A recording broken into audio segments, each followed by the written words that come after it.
In this video, I'm going to talk about content versus lead generation when it comes to marketing, as well as why only 10% of the market, only 10% is actively looking for a solution to their problem, the same solution or service that you offer today, and it has to do with the Chet Holmes pyramid. So we'll dive into that right now. I'm going to explain to you why only 10% of your market is really ready to buy what you have, your service offering, your solution today. And really, this is all based off the Chet Holmes buyer pyramid. You can do a Google search, use your favorite LLM, look it up. This is a guy from I believe from like the 70s or 80s who became popular, wrote a couple of books, and sales books, and really what it says is it kind of goes through the entire market. So you wake up this morning, you're like, okay, I'm looking for people that are going to be buying IT consulting services or are be interested in my B2B software platform. And when you wake up this morning and think that, what you have to realize is there's only 10% of the market that is either buying now or open to buying, right?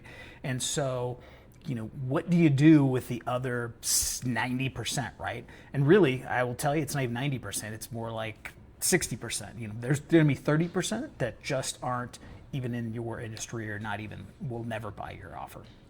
So the way that we view things in B2B tech, high ticket, relationship-driven markets is that you can use content. Content is a great support mechanism for paid ads. It also is a great way to, over time, reach and build trust with these two tiers of the 60%.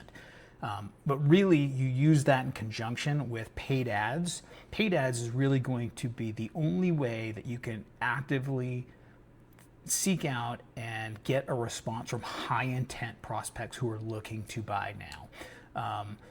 The rest of them, and really, we have this conversation a lot with prospects who are saying, hey, Terrence, what do we do? We're trying to figure out some lead generation. We're trying to get our name out there. We're trying to put content out on LinkedIn. And I think there's a misnomer that putting content out on LinkedIn, while it's great and is a great support mechanism to other activities, including paid ads, it is not going to drive pipeline, flat out. And I know there are a lot of content agencies out there that will position themselves otherwise, saying that you're going to get this inbound organic lead flow. It's about as reliable, I would say, as relying on referrals, right? And so I want to kind of walk you through each tier, what they mean, and where you should look to put ad dollars versus where you should look to put time and or money into content. So when you look at like the top 10%, right? Let's go back up there. It's basically only 3% that are like in buying mode, right? And you may be right now, not in buying mode. You may be part of these, this other 60%, but that 3% that's in buying mode have a problem that they're trying to solve right now. They have the budget to solve it. They're actively looking for a solution. Now, they may be talking to friends, peers, people in their network. They may be talking to channel partners, which then becomes a referral to you. Or they may be actively out there responding to paid advertisements, whether it's on Meta, which is Facebook and Instagram. Very rarely do we see lead generation in that form come from LinkedIn. I know it's surprising to hear that.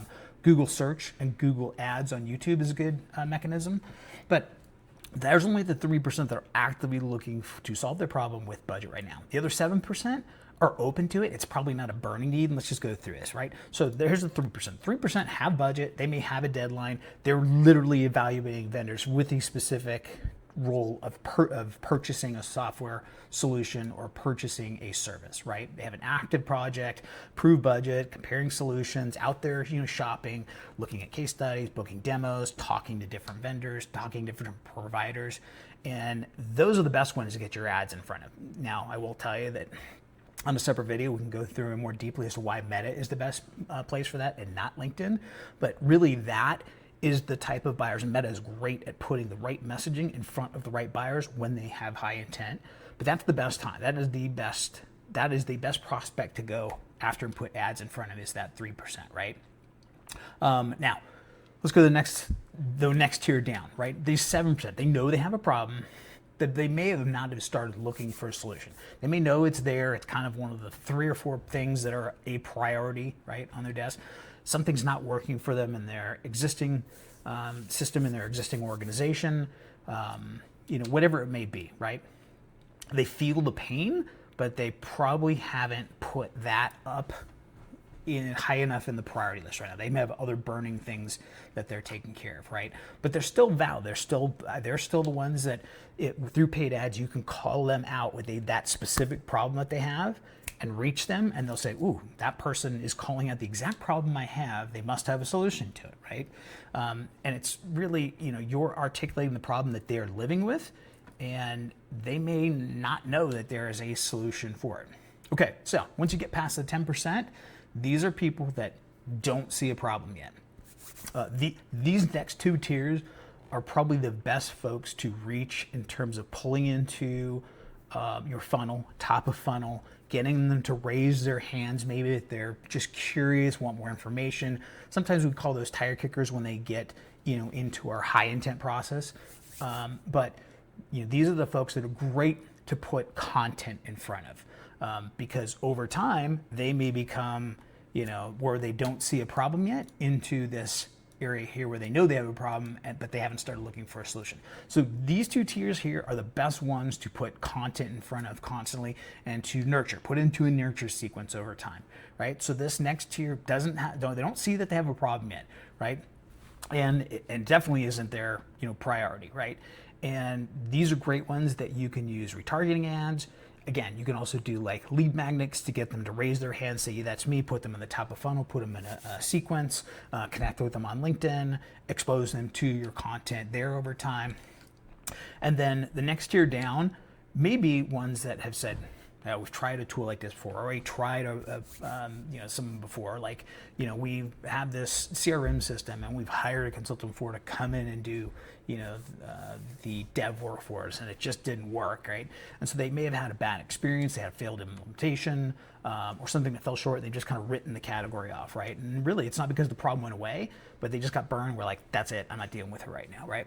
Now, again, those are not going to be your target for paid ads, but they can re-enter the market when the pain gets bad enough, right? When it gets elevated up into these two tiers.